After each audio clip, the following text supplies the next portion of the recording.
1983లో అప్పటి ఖైరతాబాద్ నియోజకవర్గంలో గల యూసుఫ్గూడ ప్రాంతంలో పుట్టి పెరిగిన నవీన్ యాదవ్ యూసుఫ్గూడలోని ఎంజీఎం స్కూల్లో ప్రాథమిక విద్య, కొండాపూర్లోని విజ్ఞాన్ విద్యాలయంలో ఇంటర్మీడియట్ విద్య పూర్తి చేసి 2007లో బేగంపేట్లోని సిఎస్ఐఐటి నుండి ఆర్కిటెక్చర్ ఇంజనీరింగ్లో గ్రాడ్యుయేట్ అయ్యారు.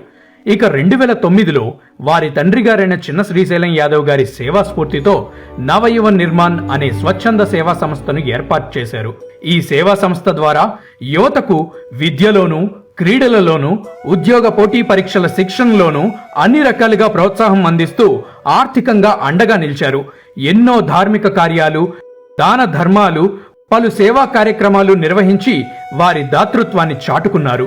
ముఖ్యంగా ప్రభుత్వ ఉద్యోగ పోటీ పరీక్షలకు సిద్ధమవుతున్న 500 మంది యువతకు ఉచిత కోచింగ్ ఇప్పించారు. అందులో 43 మంది టీచర్లుగాను, కొంతమంది పోలీస్ కానిస్టేబుల్ గాను, మరికొందరు ఇతర ప్రభుత్వ ఉద్యోగాలు సంపాదించారు. ఈ రోజు ఎందరో యువతీ యువకుల కలలు సాకారమయ్యాయంటే అందుకు కారణం నవీన్ యాదవ్, ఆయన స్థాపించిన నవయువ నిర్మాణ్ స్వచ్ఛంద సేవా సంస్థ. ఇక ఇటీవల అతిపెద్ద సామూహిక సీమంతాల కార్యక్రమం నిర్వహించినందుకు గాను India book of records, Telugu book of records, wonders book of records లో స్థానం సంపాదించడం ఎంతో గొప్ప విషయం. ఏళ్లు గడిచే కొద్దీ సేవా కార్యక్రమాలు పెరుగుతూనే ఉన్నాయి, సహాయాలు అందుతూనే ఉన్నాయి. మనసున్న మహారాజుగా నవీన్ యాదవ్ అనే పేరు ఎప్పటికీ జూబ్లీ హిల్స్ లో వినిపిస్తూనే ఉంది. ఇక సేవా కార్యక్రమాలతో పాటు రాజకీయ బలం కూడా చేకూరితే ఇంకా ఎక్కువగా ప్రజా సమస్యలను తీర్చే శక్తి ఉంటుందని అటువైపుగా అడుగులు వేశారు. అయితే ఆయన రాజకీయ అరంగేట్రమే అన్యాయాన్ని ప్రశ్నిస్తూ మొదలైంది. జూబ్లీ హిల్స్ నియోజకవర్గంలోని బోరబండ సిట్టింగ్ కార్పొరేటర్ అర్హత విషయంలో చట్ట ప్రకారం తప్పులు ఉన్నాయని గుర్తించి అతనిపై లీగల్ గా పోరాటం చేసి మళ్లీ ఉప ఎన్నికలు తీసుకురావడం అప్పట్లో పెద్ద సంచలనంగా మారింది. అయితే చిన్న వయసులో ఆయనకున్న సేవాభావం, అన్యాయాన్ని సహించలేని గుణాన్ని ఏఐఎంఐఎం గుర్తించి 29 ఏళ్లకే ఎమ్మెల్యేగా పోటీ చేసే అవకాశాన్ని కల్పించింది. అలా 29 ఏళ్ల వయసులోనే 2014లో మొట్టమొదటిసారిగా జూబ్లీ హిల్స్ నియోజకవర్గం నుండి ఏఐఎంఐఎం పార్టీ తరఫున ఎమ్మెల్యేగా పోటీ చేసి 42,000 ఓట్లను పొందారు.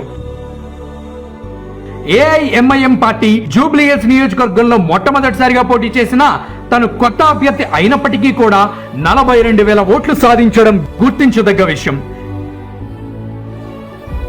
ఇక రెండవసారి 2018 ఎన్నికల్లో బీఆర్ఎస్ రాజకీయ కుట్రల వలన తనకి ఏ పార్టీ నుండి పోటీ చేసే వీలు లేక స్వతంత్ర అభ్యర్థిగా పోటీ చేసి ఎవ్వరి ఊహకి అందనంతగా ఒక్కడే 20,000 ఓట్లు సాధించి ఒకే ఒక్కడిగా నిలబడ్డాడు. ప్రజల నమ్మకం ఆయనకు ఎంతగానో ప్రోత్సాహాన్నిచ్చింది. అయితే ప్రజల్లో నవీన్ యాదవ్కు ఉన్న ఫాలోయింగ్, అభిమానాన్ని చూసి సహించలేక అవినీతి అధికారులు, పోలీసుల సహాయంతో అప్పటి బీఆర్ఎస్ ఎమ్మెల్యే నవీన్ యాదవ్ పై లేనిపోని కేసులను బనాయించి ఆయన్ని అణిచివేయాలని అనుకున్నారు.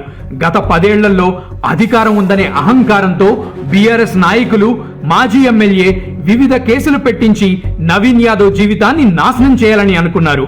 వారు ప్రజలపై చేసే అకృత్యాలను ఆయన ఎదురిస్తున్నారని, వారికి ఆయన పోటీగా నిలుస్తున్నాడని కక్ష కట్టి కుటుంబానికి 38 రోజుల పాటు ఆయన్ను దూరంగా ఉండేలా చేశారు.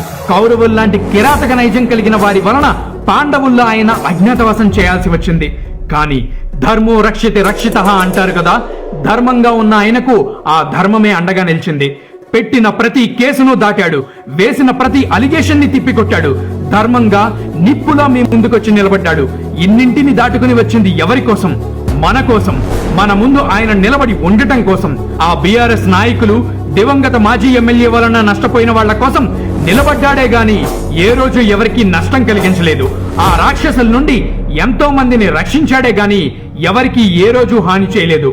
వాళ్ళు పేదవారిని, వారికి ఎదురు తిరిగి మాట్లాడిన వారిని, వారిని ప్రశ్నించిన వారిని ఎంత ఇబ్బంది పెట్టారో ఈ జూబ్లీ హిల్స్ ప్రాంతవాసులందరికీ బాగా తెలుసు. ఇక 2023లో మళ్లీ స్వతంత్ర అభ్యర్థిగా పోటీ చేసేందుకు నామినేషన్ దాఖలు చేశాక అప్పటి పిసిసి స్టేట్ ప్రెసిడెంట్ గా ఉన్న ఇప్పటి సీఎం రేవంత్ రెడ్డి గారు నవీన్ యాదవ్ గారిని కాంగ్రెస్ ని బలపరచమని కోరగా రేవంత్ రెడ్డి గారి మీద గౌరవంతో కాంగ్రెస్ పార్టీ జూబ్లీ హిల్స్ నియోజకవర్గ ఇన్ఛార్జిగా బాధ్యతలు స్వీకరించి కాంగ్రెస్ ఎమ్మెల్యే అభ్యర్థి అజారుద్దీన్ గెలుపు కోసం నిస్వార్థంగా పనిచేశారు. అంతేకాకుండా 2023లో సికింద్రాబాద్ ఎంపీ ఎలక్షన్స్ లో కూడా కాంగ్రెస్ కు విజయం చేకూర్చేందుకు కృషి చేశారు. జూబ్లీ హిల్స్ నియోజకవర్గం నుండి ఎక్కువ ఓట్లు సాధించడంలో నవీన్ యాదవ్ కీలకంగా వ్యవహరించారు.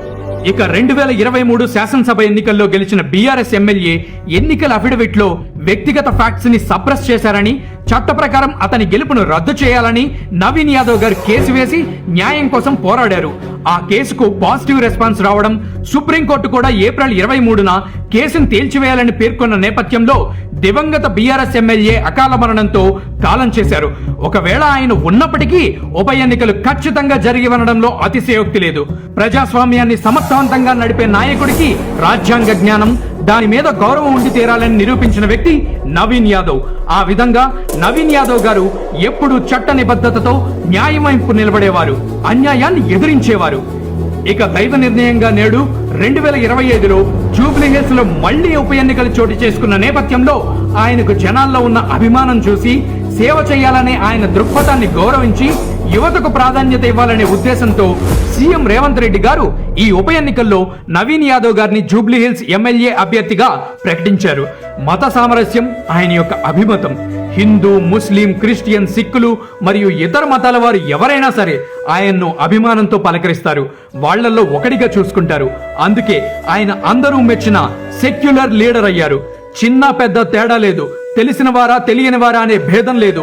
అన్నా ఫలానా సమస్య ఉందని అంటే వారి వైపు న్యాయం ఉందని తెలిస్తే సమస్య లేదు. ఎంతటి సమస్య అయినా ధర్మస్థాపన చేసేందుకు ఎంత దూరమైనా వెళ్తాడు. భూ కబ్జాలకు, ప్రతిపక్ష పార్టీ వేధింపులకు బలైన పలువురి సమస్యలను తన సమస్యలుగా భావించి వారికి పరిష్కారం చూపే వరకు వాళ్లకు అండగా నిలబడిన సంఘటనలు